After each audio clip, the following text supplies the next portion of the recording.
begins in what we call the money scripts. What are the stories or the scripts that are written in our subconscious that we're telling ourselves? What I have people do is I have them first analyze what was their mom and dad's money scripts and what were their parents' money scripts. So grandma and grandpa's, if they have those relationships, if they don't, focus on the ones that they do have and really try to analyze what kind of relationships do they have with money. And then it kind of gives you a money history. If you can understand your money history, think of your medical history. If you come into the doctor and they're like, yeah, doc, I'm hurting here and here. And they may say, well, what's your medical history with this? And, said, are you diabetic? Do your parents diabetic?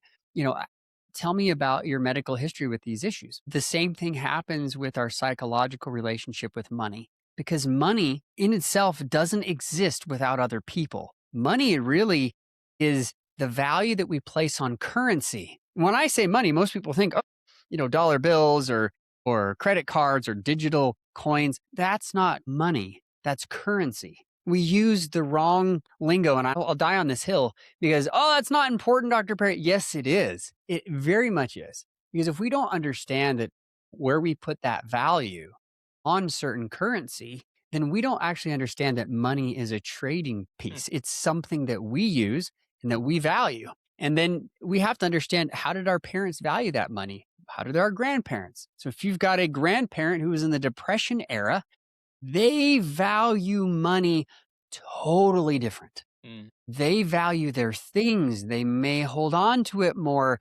They may be hoarders because they're afraid of when the next thing might come. Even if they have millions of dollars, they might still hoard a lot of things because they're afraid to give it away because what they've experienced in their life, it may not come back. Does that make sense? So it's really important to understand not only your money history and your money script, but where that came from, your parents, your grandparents, etc., to analyze, how did I get this? Where did this come from?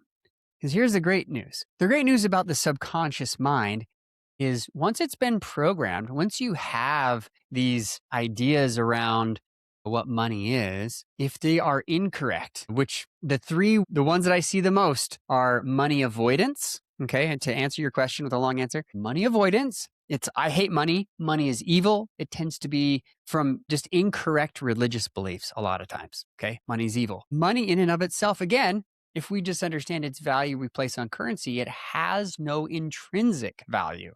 It's what we place on it. Therefore, that argument that you should hate money, that money is the root of all evil, number one, is an incorrect religious belief, but number two, is just illogical. Okay. Because it's the love of money or placing God or money above God, that what God was trying to tell people in scriptures, well, it was wrong, right? It's about priorities. So people have taken that and they twisted it. And a lot of really religious people, they still can't get it out. It's in their subconscious. It's from parents and grandparents and preachers and pastors and others. And I believe that you can get past that one.